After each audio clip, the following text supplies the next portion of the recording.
Ngwiki.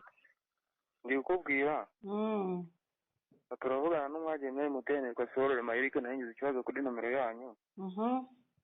Amafaranga nari mbayobereje none tubangaye muri MTN ba bloke barambwira ngo nimbanze mbahamagare mbibamenyesha mutaza ko mwe mufite manyu bakablokana nawe. Nimba mbahamagaye. Amafaranga angahe? Ahise 45. Kari menshi we. Aho nunyijije? Aho nugiye kunyiza? Wowe ni mandaye wari ufite ongera nabwo kuri MTN bakayambagarikira nta kibazo. Reka nze nyakohereza se? Ukubwira ati nimba ndaye we yari ongera nabwo kuri MTN bakayamborokera bakazayansubiza uko nari nyaweje batangaza. Ariko se kuri umusore mwiza kuki ugiye kubimbwa wana? Wagiye urya ibyawe we? Kubimbwa? Ubaye imbwa ugiye urya utwawe utwo wakoreye ntukaba umwese.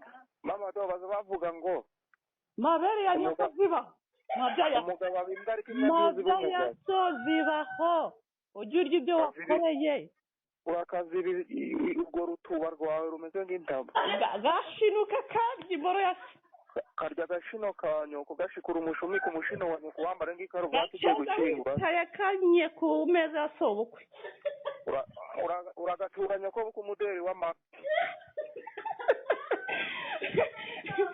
Uragacuri kuri gurwobo. Uragatemanwa n'umuvu w'amabyerekezwe na korari y'insazi.